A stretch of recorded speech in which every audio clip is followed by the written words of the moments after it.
Hi you guys, it's Tonya, and today I'm going to share with you a process video creating a thank you card. This is a simple project.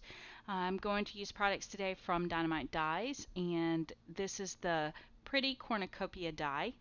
It will be the focal point of my card today. I'm going to base my layout on the October 2014 Sketch and Dare Challenge over on the Die-namites site, and I'll put a link down below where you can create something using this sketch and then link it up for a chance to win a gift certificate to Die-namites Dies.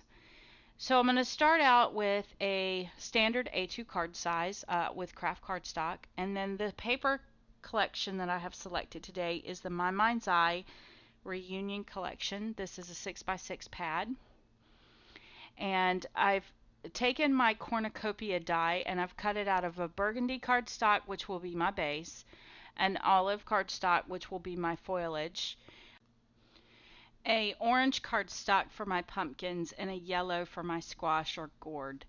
So I'm going to take the Tombow mono adhesive and just add a few little teeny tiny spots of this adhesive into the fine details of the die, everywhere that I'm going to cover up.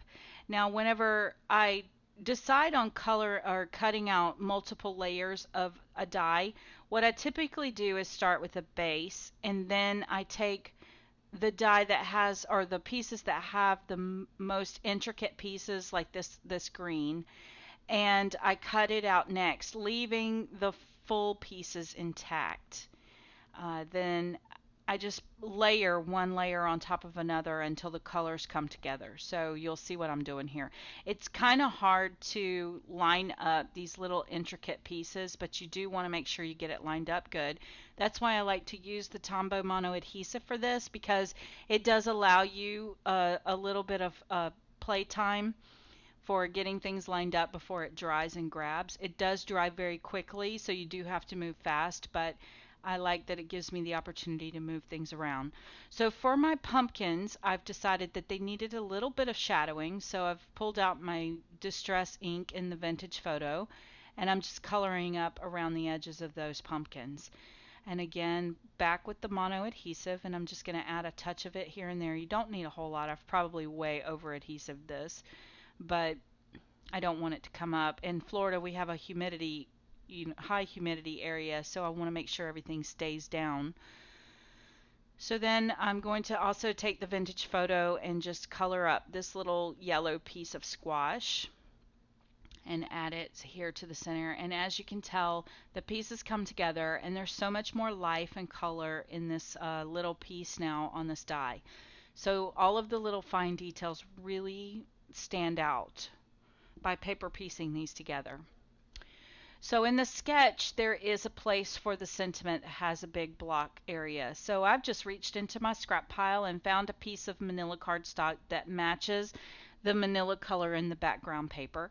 Again, I'm using my vintage photo to just dress up those edges a little bit and to not make it look so clean. The dare for this sketch is to use burlap. So I've pulled out a piece of burlap ribbon here that I'm going to adhere down with a little bit of hot glue and place it there in the back. And then I found a piece of scrap lace here in my stash, as I've discussed in many videos before, that I try to reach into the scrap piles when I'm making cards or tags. So I've pulled out a piece of this lace, and I am going to use it as a layer, just like it is in the sketch. But I've realized that this lace is so beautiful that I don't want to waste any of it. So what I'm going to do is just cut off 3 little scallops. 2 will go onto the left side, and then I will use the 3rd on the right. I'm going to see me trim it off. There was no point in having it list or go completely all the way across. It's a waste of the lace. So, and I know that's being nitpicky, but I do like to use these little fine details like this on other projects when I can. So there's no point in wasting these expensive products. So this is a piece of recycled packaging that is the corrugated board of a box, and I'm using it as my mat, keeping with that burlap color. I've decided that I want to stamp my sentiment onto this little card in the upper right hand corner, and I'm going to emboss it, heat emboss it. So I'm using my Versamark ink pad, and this is just a sentiment stamp that I got from a dollar bin. It says thank you. And I'm going to use some gold embossing powder from Ranger to heat set that, and it's going to give it that little touch of sparkle to my card. Otherwise the card just appears somewhat flat because all the cardstock is just standard cardstock. So now I'm going to add that back to my little matte area there, and I'm just going to use my Tombow mono adhesive again to just add that down. And then I'm going to place my cornucopia in the negative space on that little photo mat there. To add my cornucopia, I decided I wanted to add a little bit of pop dots to it just to kind of elevate it a tiny bit. I'm not going to worry too much about the top being adhered down. Just focus on the larger pieces down at the bottom. It won't come up for sure, and I'm not too concerned with it getting bent or anything like that. So I'm just going to place that right there. I love how it picks up the color of the card below in the negative areas. So now I'm going to take the scraps that were left over where I trimmed out the paper to fit the front of the card, and I'm going to decorate the inside of the card. Again, just using a piece of scrap, I'm just going to take that vintage photo distress ink and just distress up those edges, and that's going to help to match what's going on the front of the card as well. Then I'm just going to adhere that down again with my mono adhesive. And now I've realized that the yellow piece that I had die cut out was still sitting on my desk, and it would be scrap ordinarily. So what I've decided to do is trim out one of the little pumpkins that's on it with the vines.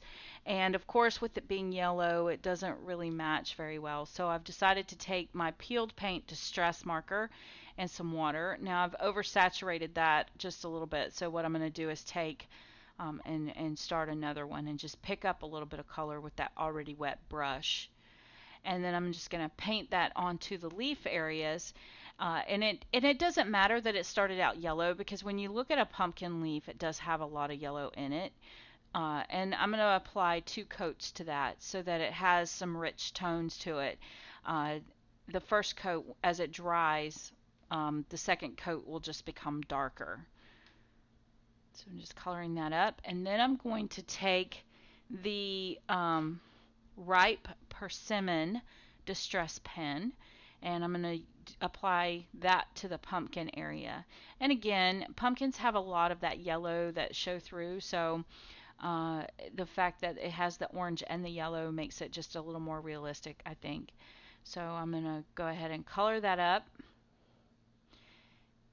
and apply that right there to the corner of my card after I've heated it up just a little bit to set that ink.